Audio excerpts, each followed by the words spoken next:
정말 여러분의 가정이 진심으로 행복하기를 축복합니다.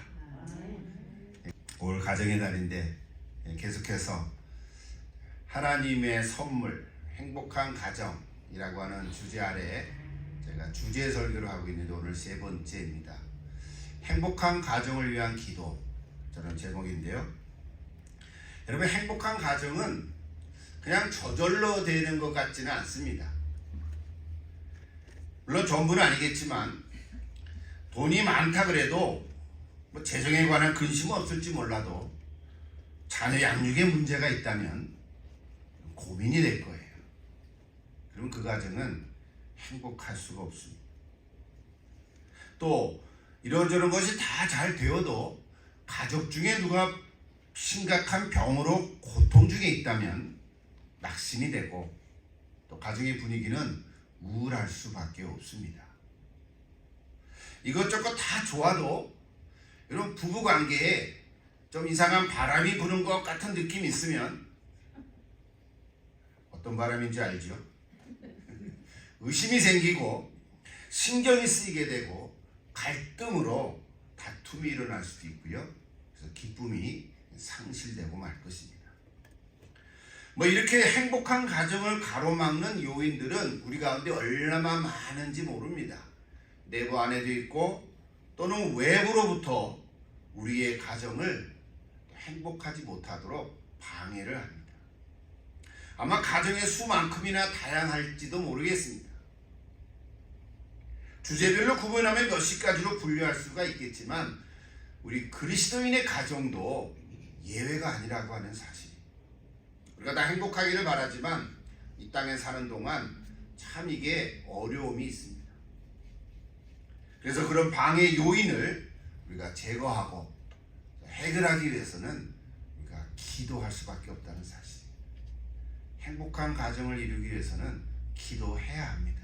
그리고 기도할 수 있습니다. 여러분, 기도하면 하나님께서 우리 가정을 행복하도록 축복해 주실 것입니다. 여러분, 성경에 기도라고 하는 주제에 관한 구절들이 얼마나 많이 나옵니까? 뭐 아마 수백 가지 이상 나올 텐데요.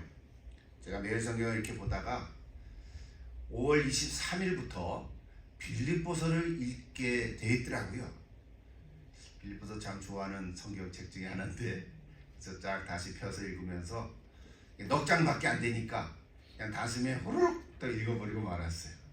그래서 읽는데 너무 좋은 거예요. 여러분, 빌립보서의 주제는 기쁨이잖아요. 기뻐하라. 잘 아는 4장 4절이 핵심 구절 중에 하나인데요. 주 안에서 항상 기뻐하라. 내가 다시 말하노니 기뻐하라 그랬잖아요. 그러면서 7절에 약속의 말씀을 주시죠. 그리하면 모든 지각에 뛰어난 하나님의 평강이 그래서 예수 안에서 너희 마음과 생각을 지키시리라 그랬어요. 약속의 말씀이죠. 여러분, 저거 다시 한번 마음에 새기면 좋겠습니다. 여러분, 정말 주 안에서 기뻐하십시오. 아니, 기뻐할 만한 상황이 될 때 기뻐하라고 주지 않고 상황에 관계없이 항상 기뻐하라 그랬어요. 이거는 주님의 명령이잖아요. 물론 사도 바울을 통해서 주시는 건데 바울은 지금 자신은 옥에 갇혀 있으면서 빌립보 교회 성도들에게 기뻐하라고 저렇게 말씀을 주셨습니다. 아까 우리 봉헌송으로 불렀던 행복의 가사 참 좋잖아요. 제가 2절을 다시 이렇게 보니까 눈물 날 일 많지만 기도할 수 있는 것. 눈물 날 일이 많이 있죠. 뭐 날마다 그러진 않겠지만 가끔은 있단 말이에요. 이때 기도할 수 있는 것, 그것이 행복이라는 거잖아요. 억울할 일 많으나 주를 위해서 참는 것, 그래서 그것이 행복이다. 세상은 알 수 없는 하나님의 선물, 그것이 행복이라고 그랬잖아요. 그리고 무엇보다 하나님의 자녀로 살아가는 것, 그 자체가 행복이라는 거예요. 그러니까 저와 여러분은 이미 하나님의 자녀로 살아가고 있잖아요. 그렇죠? 맞잖아요? 그럼 일단 여러분 행복하신 거예요. 아멘. 여러분, 기도는 기쁨을 가져다 줍니다. 오늘 빌립보서에 나타난 기도에 대한 말씀을 나누고자 하는데 하나님께서 주시는 말씀의 은혜가 있기를 참 기도합니다. 근데 오늘 본문 1절부터 11절 보면 직접적으로 기도에 대한 말씀은 끝에 9절부터 11절까지밖에 나오지 않아요. 먼저 한 가지 적용할 것을 좀 찾아봤습니다. 자, 오늘 말씀을 보면 너희 혹은 너희 무리 이런 단어가 참 많이 나오죠. 전체적으로 보니까 11번이 나오더라고요.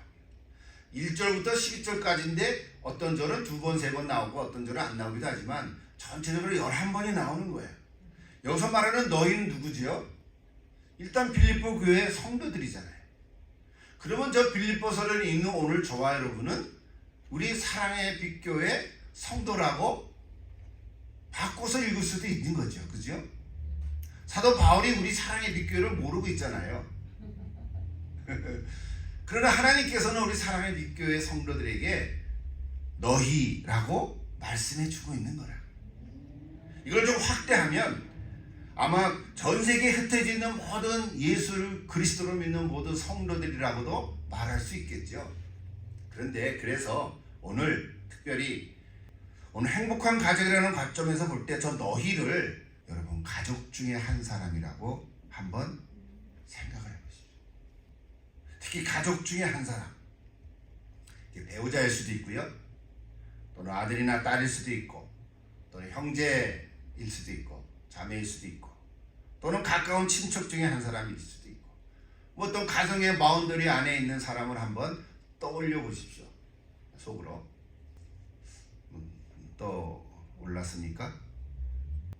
자, 내가 너희 대신에 여러분 가족 중에 한 사람을 한번 이름을 넣어서 다시 한번 읽어보십시오.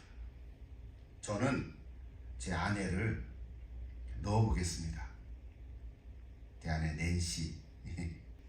자, 여러분 다시 한번 여러분의 이름을 생각해보고 저 구절을 한번 다시 읽어봅시다. 너희의 말한 말 대신에, 자 시작. 내가 낸시를 생각할 때마다 나의 하나님께 감사하며. 자, 여러분 다시 크게 시작. 내가 왜 아무개야? 여러분 가족 중에 아무개가 있습니까? 자, 여러분 가족 중에 누구를 하나 떠올려 보세요. 조금 뭐 크게는 안 해도 입을 열어서 여러분 이렇게 다시 시작. 내가 낸시를 생각할 때마다 나의 하나님께 감사하며. 예, 여러분 이름을 불러서 한번 해보시죠. 4절부터 6절까지 한 번 더 계속해서, 자 3절 해봤죠. 내가 낸시를 생각할 때마다 나의 하나님께 감사하며, 계속해서 간구할 때마다 낸시를 위하여 기쁨으로 항상 간구함은. 자, 여러분 이름을 넣어서, 그러니까 첫날부터 이제까지 복음을 위한 일에 참여하고 있기 때문이라 그가 그 안에 착한 일을 시작하신 이가 그리스도 예수의 날까지 이루실 줄을 우리가 확신하노라. 자, 여러분 시간을 제가 30초 줄 테니까 3절부터 4절, 6절까지 다시 한번, 자 시작 해보십시오. 여러분 너무 불편한가 봐. 자 4절. 때마다 위하여 기쁨으로 항상 간구함은 전날부터 이제까지 복음을 위한 일에 참여하고 있기 때문이라 착한 일을 시작하시니가 그리스도 예수의 날까지 이루실 줄을 우리가 확신하노라. 좀 멋쩍지요? 그래도 한번 해보십시오. 빌립보서 1장 1절부터 마지막 11절까지 너희라고 하는 그 단어가 나올 때마다 우리 가족 중에 한 사람을 이름을 생각해서 읽어보면 그대로 그 사람한테 저 구절들이 이루어질 줄로 믿습니다. 적용될 수 있습니다. 제가 저거를 몇 번 읽으면서 그렇게 생각하니까 너무나 좋은 거예요. 그냥 막 기도가 나오고 정말 막 사랑스럽고 막 그런 거예요. 지금 하나님께 감사하고 그런 마음이 막 나오는 거예요. 오늘 특별히 감사할 이유를 바울은 두 가지로 말씀하고 있는데요. 5절과 7절에 나옵니다. 먼저 5절을 다시 한번 볼까요? 5절. 너희가 첫날부터 이제까지 복음을 위한 일에 참여하고 있기 때문이라. 내가 왜 감사하냐면, 내가 왜 그 사람을 생각할 때 감사하냐면 그 사람이 첫날부터 지금까지 복음을 위한 일에 참여했기 때문이다 이 말이에요. 여러분이 아까 떠올라서 그 이름을 불렀던 그 가족을 생각할 때 왜 내가 그 사람을 위해서 하나님께 감사하고 기도할 때 왜 감사하냐면 그 사람이 복음을 위한 일에 참여했기 때문이라는 거예요. 여기서 말하는 복음을 위한 일이라고 하는 것이 다 예수 믿는 일인 거죠. 그 바운더리 안에 다 얘기할 수 있는 거예요. 이게 참여하다는 말은 헬란 말로 보니까 코이노니아라고 코이노니아를 잘 알잖아요. 성도의 교제라는 뜻이에요. 영어 성경을 들여보니까 파트너십이라고 되어 있더라고요. 그러니까 다른 말로 하면 동역자라는 거예요.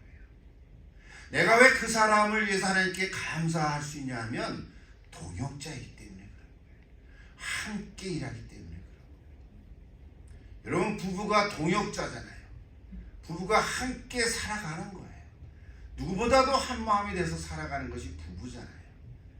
이게 동역자예요. 바울의 사역을 적극적으로 돕고 동역하는 것입니다.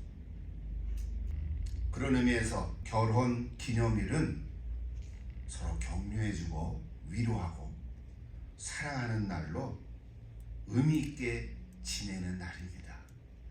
이제 6월부터 12월 사이에 결혼하신 분이 계시면 꼭 기억하셔서 지나온 날을 추억하면서 또 하나님께 감사하는 날로 삼으면 참 좋겠습니다.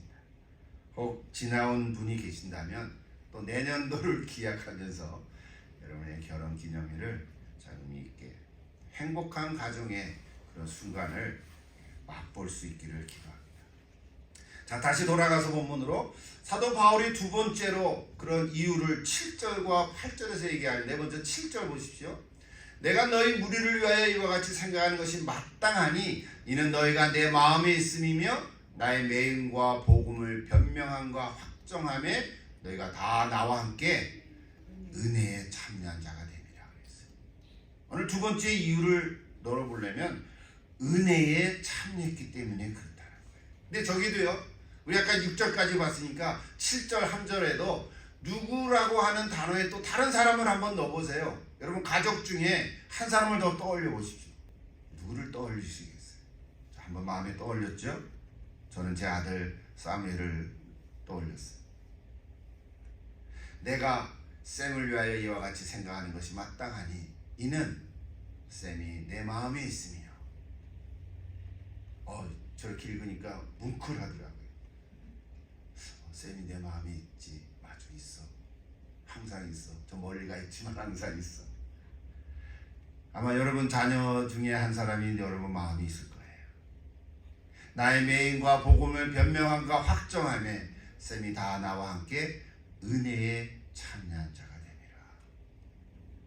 그가 뭐 이렇게 큰 일을 하지 않았는지는 모르지만 아빠가 하는 일에 그래도 격려해주고 가끔 용돈도 보내주고 또 기도도 해주고 맛있는 것도 사주고 뭐 그것 때문 말이 아니지만 그래도 자기의 갈 길을 가고 있는 걸 볼 때 은혜에 참여한 자가 되고 있는 것을 저는 믿습니다. 아마 여러분 가족 중에 한 사람들이 다 그럴 거예요. 아니 갓난아기도 그럴 수 있어요. 갓난아기가 너로 인해서 우리가 기쁨이 있고 너로 인해서 우리 가정이 복이 되는 것을 보면 너로 인해서 너가 은혜에 참여하게 되다. 너가 내 마음에 있다. 아마 그럴 거예요. 여기 변명한다는 단어를 보니까 아폴로기아라는 단어를 썼어요. 변증하다, 방어한다는 뜻이고요. 확정한다는 단어는 저런 뜻인데 어떤 일이 사실이라고 보증해 준다 뭐 이런 뜻이에요. 그러나 변명하고 확정한다는 단어가 얼마나 좋은지. 제가 오늘은 빌립보서 말씀을 강해 설교를 하지 않기 때문에 그냥 넘어갑니다. 주제 설교를 하니까 넘어가는데요. 8절만 한번 같이 읽어볼까요? 8절. 내가 그리스도 예수의 심장으로 너희 무리를 얼마나 사모하는지 하나님이 내 증인이시라. 아멘. 예. 저기 제가 전에도 얘기했어요. 심정이 아닌가? 예수님의 심정으로 무리를 사모한다고 해야 우리 말에 맞는 건데 다시 다른 번역을 보고 다 봐도 심정이 아니라 심장이라고 썼어요. 심장, 진짜 벌떡벌떡 뛰는 하트를 얘기합니다. 그만큼 지금 사도 바울이 빌립보 교회 성도를 자기의 심장을 떼는 정도로 그만큼 사모하는 거예요.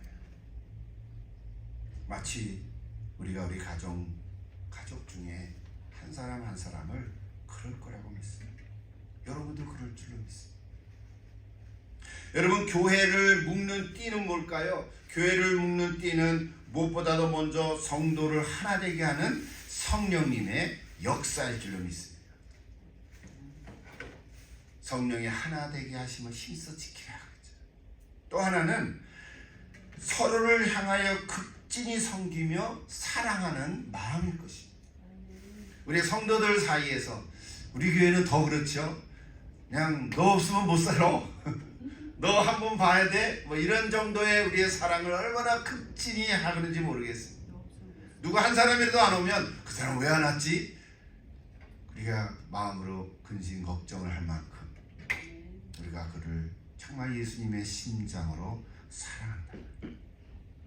이런 데서 빌립보 교회는 행복한 교회였을 거예요. 제가 가보진 않았지만, 그러나 우리 사랑의 빛교회도 행복한 교회일 줄로 믿습니다. 우리는 다 행복한 교회 성도들이에요. 내가 교회죠.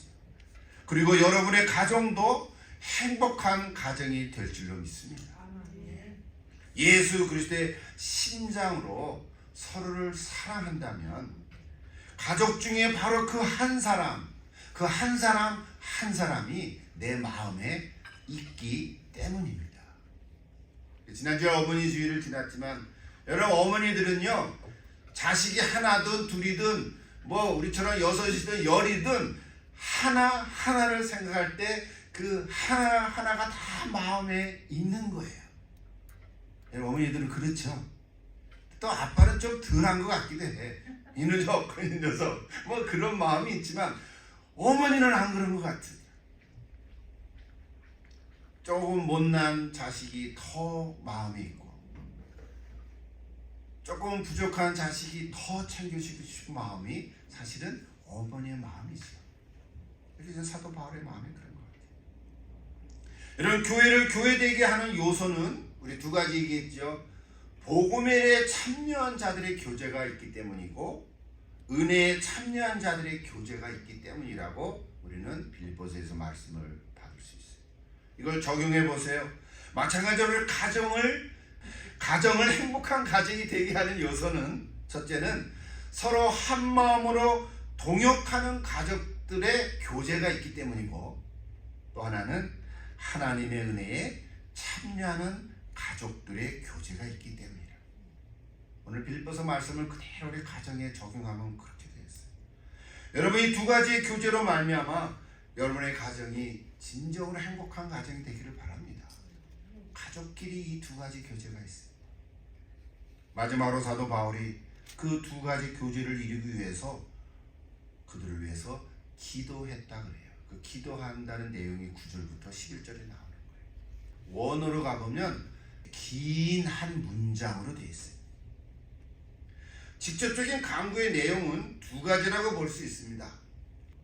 너의 사랑을 점점 더 풍성하게 하기를 원하노라. 그리고 또 진실하여 허물 없이 그리스도의 날까지 이르기를 원하노라. 거기에 두 가지 기도예요. 다른 단어나 구절들은 이렇게 꾸미는 단어들이에요. 너의 사랑이 지식과 총명 가운데 점점 풍성해져서 그 결과로 너희가 지극히 선한 것을 분별할 수 있기를 원한다. 그렇게 얘기하는 거죠. 또 두 번째 기도 제목은 그리스도의 날까지 진실하고 허물이 없으며 의의 열매가 가득하여 하나님의 영광과 찬송이 되기를 바라노라. 그거예요. 이 기도는 두 가지로 나눴지만 사실은 점차적으로 그리스도의 날까지 계속적으로 이루어져 가기를 종말론적으로 기도하는 것입니다. 이 말을 쉽게 얘기하면 한 번 기도하고 끝내는 것이 아니고요, 죽는 그날까지 계속해서 지속적으로 기도하라는 거예요. 한 번 기도하고 끝나는 것이에요. 여러분 다 이렇게 기도할 수 있는 성도가 되기를 바랍니다. 여러분 다 이렇게 기도하는 여러분의 가정들이 되기를 바랍니다. 또한 우리 이 기도를 우리 행복한 가정을 위한 기도에 적응해 보면 그 가족들의 사랑이 시간이 지나갈수록 더욱 풍성해지고 사는 날까지 끝까지 진실하고 허물이 없는 가족이 되기를 기도한다는 거예요. 여러분 가족들을 위해서 이렇게 기도할 수 있기를 바랍니다. 그러면 반드시 가정의 행복을 맛볼 수 있을 줄로 믿습니다. 더 없는 것 같아요. 오늘 설교는 여기서 끝났습니다. 그렇죠? 설교를 다 마쳤는데 제가 그래서 부록으로 하나만 더 말씀을 드리겠습니다. 이거는 부록입니다. 오늘 말씀에 대한 설교가 아니고 우리 가정의 달을 맞아서 오늘 제가 여러분에게 가정의 선물로 책을 한 것이 그랬는데 각자의 형편에 따라서 다른 책을 드렸는데 간단히 소개하고 마치겠습니다. 첫째로는 아내의 기도로 남편을 돕는다 그런 책이에요. 스토미 오마샨이라는 목사님이 쓰신 책인데요. 저 여자분이세요. 남편이 있는 아내에게 드리는 책입니다. 저 책은 1999년도에 출판해서 2023년도에 24판을 인쇄할 때까지 미국 내 기독교 서적 중에서 최장기 베스트셀러 1위를 차지했다 그래요. 2024년과 5년 어떻게 되는지 모르겠는데 저 스토미 오마샨이라는 목사님인데요. 사실은 저 여성은 정신질환을 앓고 있는 어머니와 자식을 방치한 아버지 사이에서 힘들게 어린 시절을 보냈다 그래요. 그래서 거부감과 상처, 슬픔과 두려움, 심지어는 자살 충동이 있어서 그것을 벗어나기 위해서 몸부림치면서 술과 마약으로 방황을 했지만 29살에 친구의 소개로 잭 해퍼드 목사님을 만나게 되므로 예수를 믿게 되고 그 후부터 변화된 삶을 살게 됐습니다. 여러분 잭 해퍼드 목사님은 LA의 벤 나이스, 제가 LA 있을 때 그 교회를 한번 방문한 적이 있어요. 처치 온 더 웨이라고 하는 아주 유명한 그런 교회인데요. 2023년 1월 8일에 소천하셨어요. 88세로. 그 잭 헤이포드 목사님을 만나면서 저 스토미 오마샨은 새로운 삶을 살게 됐고 난생 처음으로 소망이라고 하는 그런 단어를 느끼면서 기도의 능력을 맛보게 되었다 그래요. 그래서 저런 책을 1999년에 쓰게 됐습니다. 책 내용을 보면요, 남편에 대해서 30가지 제목을 가지고 기도하게끔 짧게 써있더라고요. 성경 구절을 인용하면서 남편 이거를 위해서 기도하고 이걸 위해서 기도하고 뭐 그런 책 내용입니다. 제가 그것을 다 또 소개하려면 시간이 없으니까 여러분 한번 읽어보십시오. 좋은 문장들이 많은데 그냥 여러분이 읽고 나중에 여러분이 그 책을 읽고 독후감으로 간증같이 발표하면 더 좋을 수도 있을 것 같아요. 제가 대신 한 군데를 소개합니다. 굳이 추천사라고 타이틀은 없지만 그 첫 페이지에 기도하는 나의 아내라고 하는 제목으로 그 스토미의 남편인 마이클이 그 첫 문장을 써내려갔습니다. 이렇게 되어 있습니다. 스토미와의 결혼 생활을 언급할 때마다 의뢰하는 농담은 내게는 참으로 소중한 25년이었고 아내에게는 비참한 25년이었다 라는 것이었다. 보편적인 가정들은 그럴 수 있을 것 같아요. 스토미와 함께 25년간을 살아오면서 나의 까다로운 성격은 다 드러났다. 이 모든 가정마다 아내의 기도가 함께했고 나를 위한 아내의 기도가 없었다면 내 인생이 어떻게 되었을까 상상하기가 싫다. 이분이 1995년에 25주년이 됐으니까 2023년이 되면 49주년, 50년이 되는 거예요. 이분이 아마 50주년을 방금 지나갔을 것 같긴 해요. 남편이 위한 최고의 사랑 표현은 지속적인 기도로 남편을 붙들어주는 것이다. 남편으로 하여금 하나님의 복과 은혜를 체험하도록 돕는 것은 너무나 귀중한 선물이다. 맨 마지막에 스톰이 당신을 사랑해요. 당신의 기도에 감싸인 행복한 남편 마이클. 이렇게 맨 앞에 글을 써놨더라고요. 그 책을 가지신 분은 여러분 보십시오. 아내 되신 여러분, 남편을 위해서 기도하십시오. 여러분의 남편도 이 마이클처럼 이런 고백을 할 수 있는 남편이 되기를 축복합니다. 왜 30가지지만 꼭 차례대로 읽을 필요는 없어요. 그 제목을 보고 관심 있는 것부터 하나씩 읽으면서 기도해도 더 좋은 그런 읽기가 될 수 있을 것입니다. 둘째 책은 남편의 기도로 아내를 돕는다라는 책입니다. 이거는 현재 살아있는 아내를 남편을 위한 책인데요. 역시 저자가 똑같이 스토미 오마샨이 썼습니다. 2002년에 출판돼서 2023년에 15세를 발행할 정도니까 참 베스트셀러에 속합니다. 근데 이 책은 20가지의 제목으로 되어 있어요. 아내는 30가지인데, 그러니까 남편의 제목이 30가지인데 아내는 20가지. 그러니까 남편이 문제가 많아요.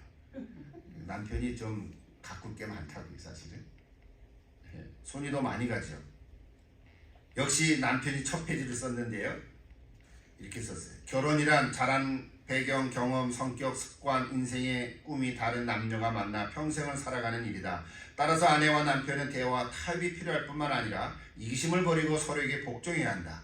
이는 분명 어려운 일이다. 결혼을 허락하신 하나님은 어쩌면 우리에게 불가능한 일을 요구하는지도 모른다. 하지만 하나님의 궁극적인 목적은 결혼을 통해서 우리를 성숙한 인간으로 자라게 하시는 것이다. 이런 글들은 보편적으로 우리가 다 이해하고 우리도 쓸 수가 있을 정도죠. 근데 중간쯤에 이런 문장이 있어요. 무엇보다도 남편이 아내를 위해서 기도해야 된다. 아내를 위한 남편의 기도는 아내를 변할 뿐만 아니라 남편 자신에게도 변화를 가르쳐준다. 그 마이클이 자기가 위해서 그렇게 썼어요. 아내를 위한 내 기도가 그녀의 삶을 더 풍요롭게 만든다는 사실을 체험할수록 나는 하나님이 그 기도를 통해 나 자신의 믿음을 굳게 하시고 그 과정에서 나를 변화시키고 축복하신다는 점을 깨닫게 되었다 그랬어요. 남편 되신 여러분, 남편 되신 여러분, 이 책을 통해서 아내를 위해서 날마다 기도하십시오. 혹시 이 자리에 없으신 남편들은 이 책을 남편에게 꼭 전달해서 읽고 기도하라고 부탁하십시오. 관심 있는 제목부터 읽으면 집중력이 생겨서 도움이 될 줄 믿습니다.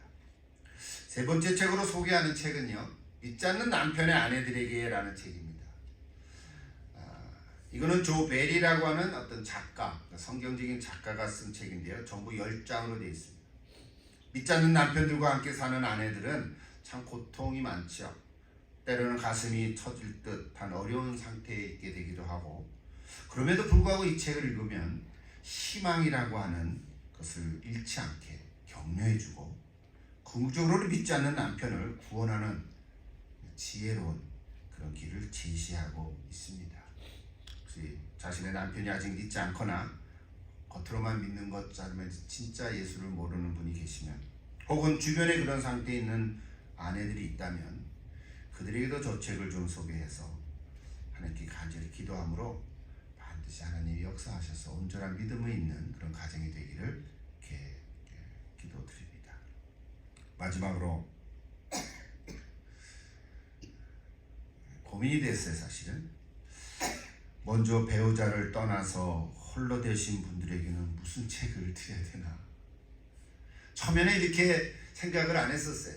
아내를 위한 기도, 남편을 위한 기도, 이 책만 이렇게 들려고 하다가 보니까 남편을 먼저 떠나보내신 분들은 남편이 없으니까 남편을 위한 기도를 할 수가 없잖아요.